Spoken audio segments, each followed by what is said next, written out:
ఇందిరమ్మ ఇళ్ల లబ్ధిదారులకి రేవంత్ సర్కార్ good news చెప్పింది. అవును, దాదాపుగా 23 కోట్లు ఇందిరమ్మ ఇళ్ల లబ్ధిదారుల ఖాతాల్లో సోమవారం నాడు పడ్డాయి. నిజం. ఎందుకంటే ఏదైతే రాష్ట్ర ప్రభుత్వం ప్రతిష్టాత్మకంగా తీసుకుందో ఇందిరమ్మ ఇళ్ల పథకానికి సంబంధించి ప్రతి సోమవారం నిధులు విడుదలే లక్ష్యంగా ప్రభుత్వం ముందుకు సాగుతోంది. సో ఈ క్రమంలో ఎవరైతే ఇందిరమ్మ లబ్ధిదారులు ఉన్నారో వాళ్ళందరి ఖాతాలు నిన్నటి సోమవారం నాడు జూన్ 9 నాడు ఖచ్చితంగా 23 కోట్లు వారి ఖాతాల్లో పడ్డాయి. సో ఈ క్రమంలో ఇందిరమ్మ లబ్ధిదారులు అయితే వారి యొక్క ఇంటి నిర్మాణ పనులు చకచక సాగిపోవడం కూడా చేసుకుంటున్నారు. మరొక వైపు ఈ నెల జూన్ 2 నుంచే తెలంగాణ ఆవిర్భావ దినోత్సవం జూన్ 2 నుంచే ఇందిరమ్మ ఇళ్ల గృహప్రవేశాలు కూడా స్టార్ట్ అయిపోవడం కూడా జరిగింది. ఇప్పటికే చాలా ఇళ్ళు ఇందిరమ్మ ఇళ్ళు గృహప్రవేశాలు కూడా నోచుకున్నాయి. మరికొన్ని ఇళ్ళు నేడు రేపు కూడా ఎక్కడికక్కడ గృహప్రవేశాలకి సిద్ధంగా ఉన్నట్లుగా కూడా ప్రభుత్వ గణాంకాలు కూడా చెప్తున్నటువంటి పరిస్థితి. నిజంగా కూడా పేదవాడి సొంతింటి కలను సాకారం చేయాలన్న లక్ష్యంతో సీఎం రేవంత్ రెడ్డి ప్రతిష్టాత్మకంగా చేపట్టిన ఇందిరమ్మ ఇండ్ల నిర్మాణ పనులు చురుగ్గా సాగుతున్నాయి. పైలట్ గ్రామాల్లో ఇండ్ల నిర్మాణాలు పూర్తి చేసుకుని గృహప్రవేశాలు కూడా సిద్ధమవుతున్నాయి. ఈ నెల 2 నుంచే నిర్మాణం పూర్తి చేసుకున్న ఇందిరమ్మ ఇళ్ళు గృహప్రవేశాలు కూడా నూచుకున్నాయి. రాష్ట్ర రెవెన్యూ, హౌసింగ్, సమాచార, పౌర సంబంధాల శాఖ మంత్రి పొంగులేటి శ్రీనివాసరెడ్డి ఈ విధంగా వెల్లడించారు. ఈ నెల 2వ తేదీ నుంచి సోమవారం వరకు ఈ వారానికి సంబంధించి లబ్ధిదారులకు దాదాపుగా 22,64,00,000 నిధులను విడుదల చేసినట్లుగా పేర్కొన్నారు.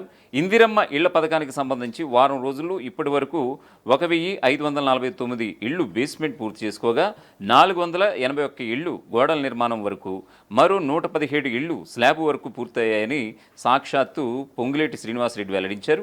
ఇచ్చిన మాట ప్రకారం తల తాకట్టు పెట్టైనా సరే ప్రతి సోమవారం లబ్ధిదారులకు నిధులను విడుదల చేసి తీరుతున్నట్లుగా ఆయన వెల్లడించారు.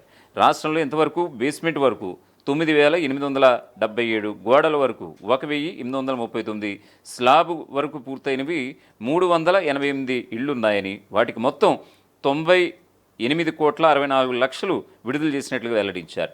ఇందిరమ్మ గృహాల నిర్మాణంలో ప్రభుత్వ పర్యవేక్షణ మాత్రమే ఉంటుందని, నిర్మాణ బాధ్యతలను ప్రభుత్వం చేపట్టడం లేదని, లబ్ధిదారులు తమ స్థలానికి అనుగుణంగా తమకిష్టమైన రీతిలో 400 చదరపు అడుగులకు తగ్గకుండా 600 చదరపు అడుగులకు మించకుండా నిర్మించుకునే సౌలభ్యాన్ని కల్పించినట్లుగా పేర్కొన్నారు. రాష్ట్రంలో దాదాపు 250 మండలాల్లో ఇందిరమ్మ ఇళ్ల నిర్మాణం జరుగుతున్నదని, లబ్ధిదారులకు ఇంజనీర్లు నిర్మాణ పనుల్లో తగు సహకారాన్ని అందించాలని, వర్షాకాలంలో ఇబ్బంది పడకుండా లబ్ధిదారులను ప్రోత్సహించాలని మంత్రి పొంగులేటి సూచించారు.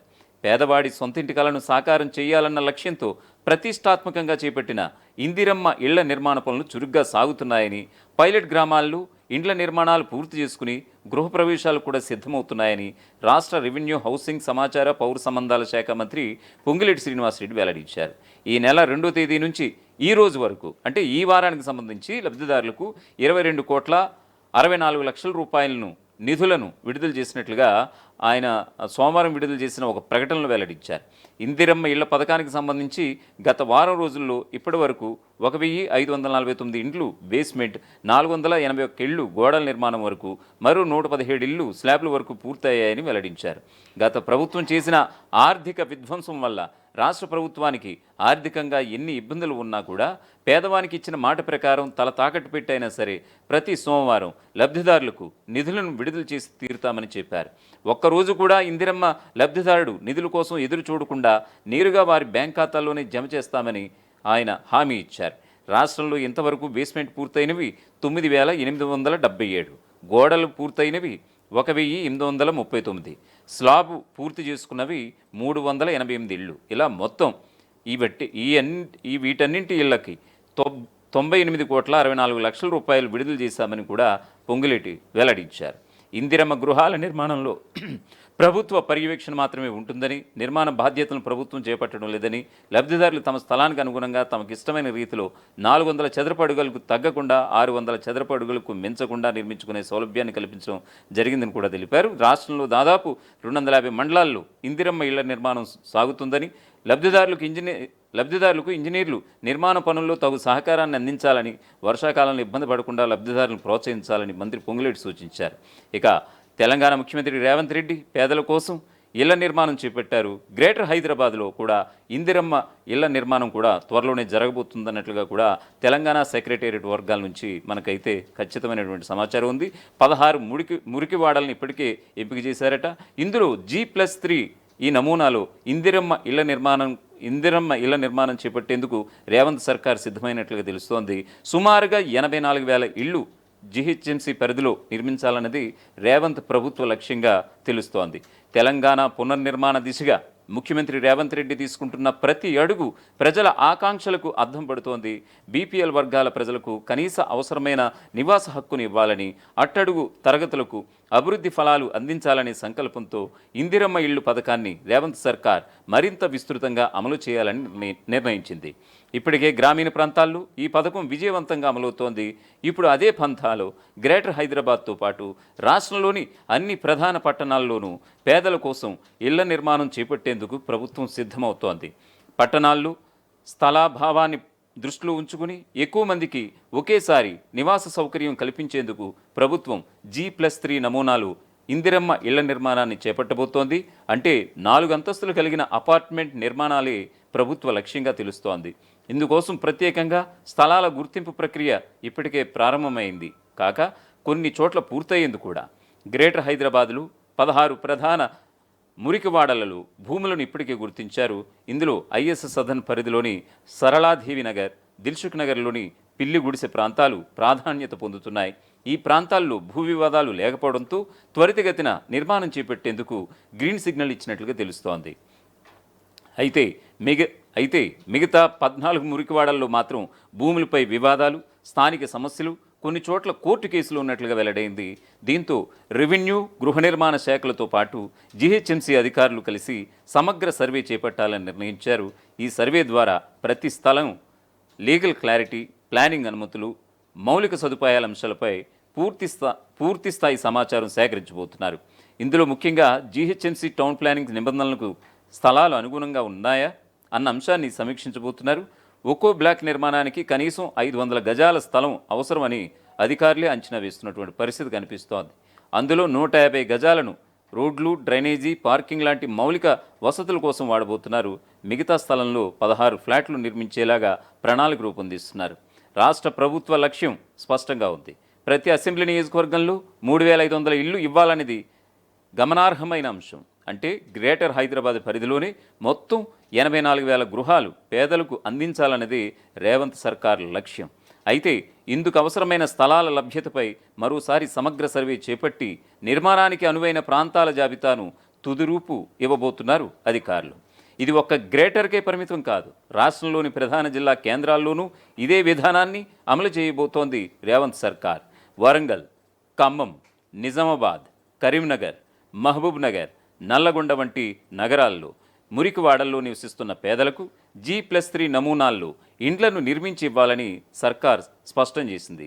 ఈ మేరకు జిల్లా కలెక్టర్లు, హౌసింగ్ శాఖ అధికారులు త్వరగా స్థలాలను గుర్తించి ప్రాథమిక ప్రతిపాదనలు పంపించాల్సిందిగా ప్రభుత్వం ఆదేశాలు జారీ చేసింది. ఇందుకు సంబంధించిన నిధుల కేటాయింపు, పనుల ఆమోదాలు త్వరితగతిన జరుగుతాయని కూడా తెలుస్తోంది. ఇందిరమ్మ ఇళ్ల పథకం కేవలం ఓ గృహ నిర్మాణ ప్రాజెక్టు కాదని, ఇది పేదలకు ఆత్మగౌరవంతో జీవించే అవకాశం కల్పించే సమాజ నిర్మాణ ఉద్యమం అని రాష్ట్ర ప్రభుత్వం నమ్ముతోంది. పక్కా ఇంటిలో నివసించడం ద్వారా ప్రజల్లో భద్రతా భావం, స్థిరత్వం పెరగడమే కాకుండా ఆరోగ్య పరిస్థితులు మెరుగవుతాయి. దీనివల్ల ఉద్యోగ అవకాశాలు, పిల్లల చదువులపై దృష్టి పెరుగుతుంది. ఈ పథకం అమలుతో పాటు పక్కా ఇంటి కలలుగానే భావించే లక్షలాది మంది పేదలకు ఆ కలను వాస్తవం చేసే దిశగా ప్రభుత్వం అంకిత భావంతో ముందడుగులు వేస్తోంది. రాష్ట్ర ఉద్యమంలో పాల్గొని ప్రాణాలు కోల్పోయిన అమరుల కుటుంబాలకు ఇందిరమ్మ ఇళ్లు కేటాయిస్తామని ప్రకటించారు. అసెంబ్లీలో మాట్లాడిన ఆయన వీరికి మొదటి ప్రాధాన్యతనిస్తూ ప్రభుత్వం ముందుకు సాగుతుందని స్పష్టం చేశారు. తెలంగాణ కోసం పోరాడిన నాయకులు, కార్యకర్తలు, ముఖ్యంగా మాదిగ ఉపకులాల వర్గీకరణ కోసం తమ ప్రాణాలను అర్పించిన వారిని ప్రభుత్వం మరవదని సీఎం రేవంత్ స్పష్టం చేశారు. ఆయా కుటుంబాలకు పునరావాసం కల్పించేందుకు ఇందిరమ్మ ఇళ్ల పథకంలో ప్రత్యేక ప్రాధాన్యత ఇస్తామని కూడా వెల్లడించారు. ఇలా ఎలాంటి అవకతవకలకు తావు లేకుండా చూడాలని సీఎం రేవంత్ స్పష్టం చేశారు. దందాలకు పాల్పడే వారిపై తక్షణమే కేసులు నమోదు చేయాలని ఆదేశించారు. అనర్హులు ఇండ్లు నిర్మించుకున్నట్లుగా తేలితే చట్టపరమైన చర్యలతో పాటు వారి పొందిన నిధులను వసూలు చేయాలని ఆదేశించారు. ఇందిరమ్మ ఇళ్ల పథకం కింద మొదటి దశలో అత్యంత నిరుపేదలకు, అర్హులకు మాత్రమే గృహాలను కేటాయించాలని ముఖ్యమంత్రి రేవంత్ రెడ్డి స్పష్టం చేశారు. ఈ పథకం పారదర్శకంగా నిరుపేదలకు న్యాయం చేసేలా అమలు కావాలని ఉద్ఘాటించారు. గృహ నిర్మాణ శాఖ మంత్రి పొంగులేటి శ్రీనివాసరెడ్డితో కలిసి ఇందిరమ్మ ఇళ్లపై ఉన్నత స్థాయి సమీక్ష నిర్వహించిన ముఖ్యమంత్రి రేవంత్ రెడ్డి అధికారులకు కీలక సూచనలు చేశారు. ఇందిరమ్మ ఇళ్ల లబ్ధిదారుల ఎంపికలో గ్రామ స్థాయిలో ఏర్పాటు చేసిన ఇందిరమ్మ కమిటీలు అత్యంత జాగ్రత్తగా పనిచేయాలని సూచించారు. కమిటీలు తయారు చేసిన అర్హుల జాబితాను తహసీల్దార్, ఎంపీడీఓ, ఇంజనీర్లతో కూడిన మండల స్థాయి బృందం క్షేత్రస్థాయిలో స్వయంగా తనిఖీ చేసి ధృవీకరించాలని దిశానిర్దేశం చేశారు. తక్షణమే కేసులు నమోదు చేయాలంటూ కూడా సీఎం రేవంత్ రెడ్డి ఆదేశించారు. ఒకవేళ అనర్హులకు ఇళ్లు కేటాయించబడినట్లు తేలితే వెంటనే ఇందిరమ్మ కమిటీకి తెలియజేయాలని, ఆ స్థానంలో అర్హులైన వారికి గృహం మంజూరు చేయాలని సీఎం ఆదేశించారు. పథకంలో ఎలాంటి అవకతవకలకు తావు లేకుండా చూడాలి. దందాలకు పాల్పడే వారిపై తక్షణమే కేసులు నమోదు చేయాలి. అనర్హులు ఇళ్లు నిర్మించుకున్నట్లుగా తేలితే చట్టపరమైన చర్యలతో పాటు వారి పొందిన నిధులను వసూలు చేయాలని ఆదేశించారు. లబ్ధిదారుల సౌకర్యం కోసం అదనపు సదుపాయాలను కల్పించాలి. గృహ నిర్మాణంలో లబ్ధిదారులు తమ అవసరాలకు అనుగుణంగా 50% అదనపు స్థలాన్ని నిర్మించుకునే అవకాశం కల్పించాలి.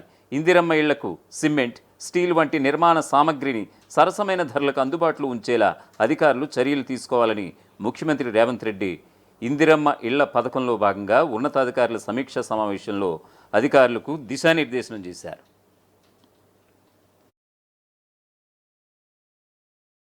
ప్రపంచంలో ఏ మూల ఏ క్షణం ఏం జరుగుతుందో వేగంగా తెలుసుకోవడానికి తొలి వెలుగు వాట్సాప్ ఛానల్ని ఫాలో చేయండి.